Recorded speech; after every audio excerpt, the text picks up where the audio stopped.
Bonjour, aujourd'hui je vais vous raconter l'histoire du petit âne mythomane. Et si vous voulez compter les ânes, vous aurez du mal parce que j'en ai glissé beaucoup dans cette histoire. Donc je commence. L'âne mythomane. Pour la nouvelle année, un petit âne est né et la ferme s'anime. Pas un âne anonyme, on l'a surnommé On. Très tôt, l'âne On, Anon, et pour peser des tonnes, se nourrit d'anémones, car maman Anne aime On. Pour elle, On est spécial, et peut-être anormal. En l'abreuvant d'histoires de héros superstars, elle lui laissait croire qu'il aurait leur pouvoir. L'année de ses 9 ans, l'âne On annonça fièrement qu'une fée l'avait embrassé et l'avait transformé en un super-héros nommé Super Mytho.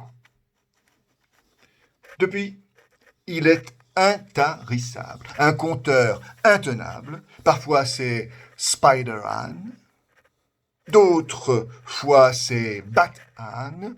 Un jour, tel Super-Anne, il s'était envolé. On avait retrouvé notre super mytho perdu dans la savane, pas loin de Bamako.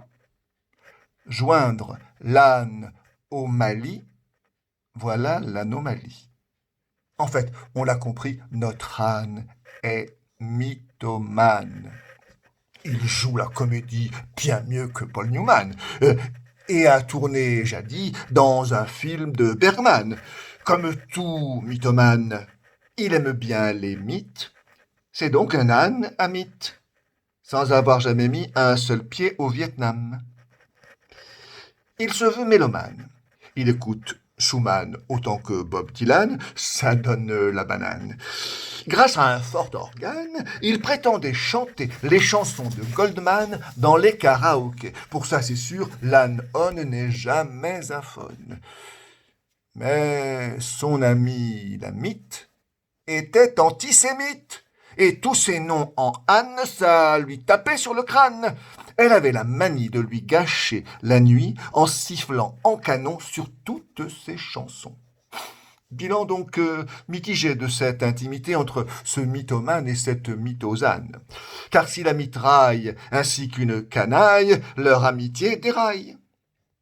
Pour s'en débarrasser, il l'invita chez lui. Une mythe au logis, c'est parfait pour parler de sa mythomanie.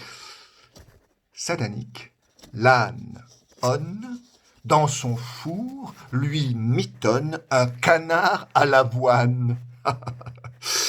La mythe On, anéantie par ce menu pourri, disparut de sa vie. Désormais, plus de frein. Il cancane à tout craint. Un jour, il souffre d'anémie, le lendemain de boulimie. Un jour, il possède un manoir, le lendemain, c'est un manant. Un jour, il est fan de Godard, le lendemain de Guédiguian. Un jour, il honnit l'ananas, le lendemain, le chérira.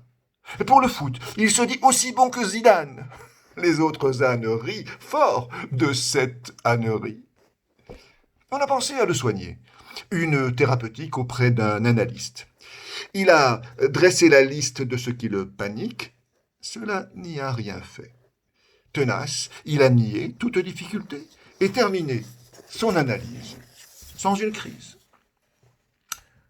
Partout, l'on a noté que l'âne est bien élevé, a de bonnes manières. Il suspend ses lanières. Il trottine avec panache, supporte la cravache. On le sait vaniteux, maniaque, érotomane, mais nul ne le condamne pour ses traits plus douteux. Un seul défaut restait, hélas, notre âne était pétomane et lâchait quelques vents nauséeux, prétendant qu'il vaut mieux sans arrêt dépérir plutôt que dépérir. On l'absoudra, c'est sûr, pour la noble tournure. Le frapper d'anathème serait mesure extrême.